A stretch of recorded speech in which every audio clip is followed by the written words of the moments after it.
বিরতির পর দিনের বাংলায় স্বাগত আরও একবার। রংপুরে তিস্তা বাঁচাও নদী রক্ষা আন্দোলনের ধারাবাহিকতায় তিস্তা মহাপরিকল্পনা বাস্তবায়নের লক্ষ্যে চীনা প্রতিনিধি দলের সাথে মতবিনিময় সভা অনুষ্ঠিত হয়েছে।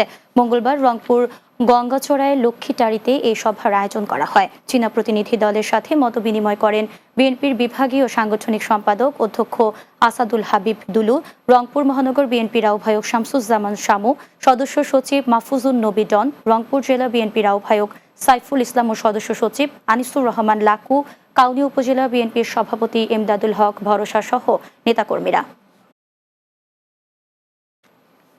পৌর কর্তৃপক্ষের গাফলতি ও অবহেলায় জয়পুরহাটে সড়ক নির্মাণে নিম্নমানের কাজের অভিযোগ উঠেছে ঠিকাদারি প্রতিষ্ঠানের বিরুদ্ধে। কার্পেটিংয়ের একদিন পরই হাত দিয়ে ওঠানো যাচ্ছে সড়কের পিচ। এতে ক্ষুব্ধ পৌরবাসী। মানসম্মত কাজ করার দাবি তাদের। অনিয়মের অভিযোগ অস্বীকার করে বৃষ্টির পানির ওপর দায় চাপাচ্ছেন পৌর কর্তৃপক্ষ। জয়পুরহাট প্রতিনিধি আয়শা সিদ্দিকা আশার প্রতিবেদন জানাচ্ছেন সুরিয়া সীমা। চলতি বছর বিশ্বব্যাংকের অর্থায়নে এলজিসি-আরআরপি প্রকল্পের আওতায় জয়পুরহাট পৌরসভার তত্ত্বাবধানে 7টি সড়কের কাজ শুরু হয়। 3টি প্যাকেজে প্রায় 1,40,00,000 টাকা চুক্তিতে সড়কগুলোর কাজ শুরু করেন ঠিকাদারি প্রতিষ্ঠান মাহমুদা কনস্ট্রাকশন। এর মধ্যে শহরের পূর্ব বাজার টুলু মণ্ডল থেকে জব্বার মণ্ডল পাড়া রোড পর্যন্ত 560 মিটার নির্মাণাধীন সড়কে ব্যাপক অনিয়মের অভিযোগ উঠেছে। সড়কের বিভিন্ন অংশে পিচ কার্পেটিংয়ে ব্যবহার করা হয়নি পর্যাপ্ত বিটুমিন। ফলে হাত দিয়ে সামান্য টান দিলে উঠে যাচ্ছে ঢালাইয়ের আস্তরণ। সম্প্রতি স্থানীয়দের তোপের মুখে কাজ বন্ধ করে দেয় কর্তৃপক্ষ। তাদের অভিযোগ, পৌর কর্তৃপক্ষের উদাসীনতা ও গাফিলতিতে এমন কাজ করছে ঠিকাদার। শুধু এই সড়কই নয়, 3টি প্যাকেজের অন্য সড়কগুলোতেও নিম্নমানের কাজ হচ্ছে বলে অভিযোগ তাদের। 2 দিন আগে হয়েছে, এখন পা দিয়ে একটু উঠে চলে যাইতেছে। নতুন রাস্তা করছে, নষ্ট হয়ে যাচ্ছে 2 দিনই।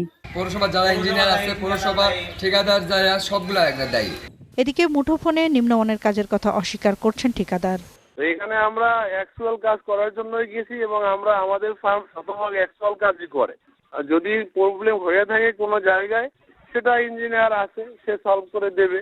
আর বৃষ্টির পানির উপর দায় চাপাচ্ছেন পৌরসভার প্রকৌশলী। ভারী বর্ষণের সময় আমাদের কিছু অংশ 10 থেকে 15 মিটার এই অংশটুকু আমরা ভালোভাবে কার্পেটিং কাজ সমাপ্ত করতে পারি না। ওই অংশটুকু আমাদের মাননীয় প্রশাসক স্যার এবং নির্বাহী প্রকৌশলী স্যারের সাথে কথা হয়েছে। Desk report, Bangla TV. উত্তরার মাইলস্টোন কলেজে বিমান দুর্ঘটনায় নিহতদের রুহের মাগফিরাত এবং আহতদের সুস্থতা কামনায় ব্রাহ্মণবাড়িয়ার বাঞ্ছারামপুরে দোয়া মাহফিল অনুষ্ঠিত হয়েছে। উপজেলা বিএনপির প্রধান কার্যালয়ে এই দোয়া মাহফিল অনুষ্ঠিত হয়। উপজেলা বিএনপির সদস্য সালে মুসার সভাপতিত্বে এতে প্রধান অতিথি ছিলেন উপজেলা বিএনপির সভাপতি কৃষিবিদ মেহেদী হাসান পলাশ। উপজেলা বিএনপির সাংগঠনিক সম্পাদক হানুর রশিদ আকাশের সঞ্চালনায় এতে জেলা বিএনপির সহ সভাপতি অ্যাডভোকেট আব্দুল আল মহসিন, অর্থ সম্পাদক আলমগীর হোসেন সহ অন্যান্যরা উপস্থিত ছিলেন। এদিকে মাইলস্টোন স্কুল অ্যান্ড কলেজে দুর্ঘটনায় অগ্নিদগ্ধে নিহত শিক্ষার্থীদের আত্মার রুহের মাগফিরাত ও আহত শিক্ষার্থীদের সুস্থতা কামনায় নারায়ণগঞ্জে, রূপগঞ্জে শোকসভা ও দোয়া মাহফিল অনুষ্ঠিত হয়েছে। নারায়ণগঞ্জ 1 আসনের বিএনপির মনোনয়ন প্রত্যাশী মোহাম্মদ দুলাল হোসেনের উদ্যোগে এ দোয়া মাহফিল অনুষ্ঠিত হয়। এ সময় বিএনপি নেতা মোনায়েম জজ মিয়া সহ অন্যান্যরা উপস্থিত ছিলেন। বরিশালের গরু নদীতে বিএনপির বিরুদ্ধে ষড়যন্ত্র, অপপ্রচার ও বিএনপির ভারপ্রাপ্ত চেয়ারম্যান তারেক রহমান সম্পর্কে অশ্লীল স্লোগান বক্তব্যের প্রতিবাদে বিক্ষোভ মিছিল ও সমাবেশ অনুষ্ঠিত হয়েছে। এছাড়াও আগামী জাতীয় সংসদ নির্বাচন বানচালের প্রতিবাদে বিক্ষোভ মিছিল করা হয়। দুপুর উপজেলা চত্বর থেকে বিক্ষোভ মিছিল বের হয়ে গরুনদী বাস স্ট্যান্ডে শেষ হয়। এতে প্রধান অতিথি ছিলেন বিএনপির জাতীয় নির্বাহী কমিটির সহ সাংগঠনিক সম্পাদক আকন কুদ্দুসুর রহমান।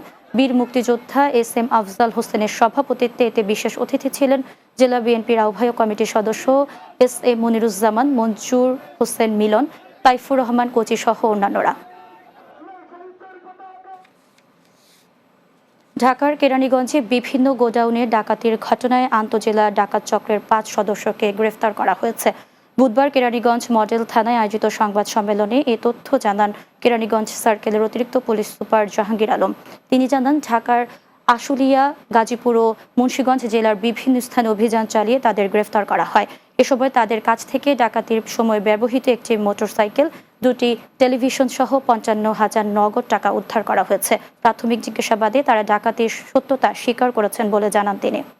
আমরা এই পুরো মামলাটা 24 ঘন্টার মধ্যে আমরা শনাক্ত করি।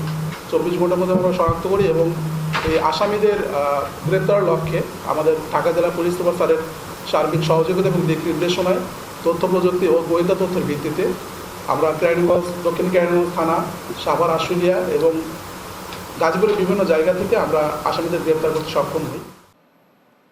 যশোরে বড় ভাইয়ের হাতে ছোট বোন খুন এবং হবিগঞ্জের মাধবপুরে মায়েশা নামের এক অন্তঃসত্ত্বা গৃহবধূর মরদেহ উদ্ধার করা হয়েছে।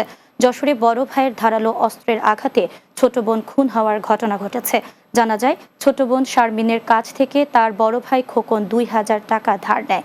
বুধবার সকালে টাকা চাইতে গেলে তাদের মধ্যে বাকবিতণ্ডা হয়। এক পর্যায়ে ভাই খোকন ধারালো অস্ত্র দিয়ে শারমিনের গলায় কোপ দেয়। এদিকে হবিগঞ্জের মাধবপুর উপজেলার একটি ডোবা থেকে মায়েশা নামের এক অন্তঃসত্ত্বা গৃহবধূর মরদেহ উদ্ধার করেছে পুলিশ। বিষয়টি নিশ্চিত করেছেন মাধবপুর থানার ওসি মোহাম্মদ শহীদুল্লাহ। এদিকে নিহত মায়েশার পরিবারের দাবি, শ্বশুরবাড়ির লোকজন তাকে হত্যা করে ডোবায় ফেলে দিয়েছে। এছাড়া গোপালগঞ্জের রেল লাইনের ওপর থেকে অজ্ঞাত এক ব্যক্তির মরদেহ উদ্ধার করেছে পুলিশ। দিনের বাংলায় নিচ্ছি আরেকটি বিরতি, ফিরছি কিছুক্ষণ পরেই।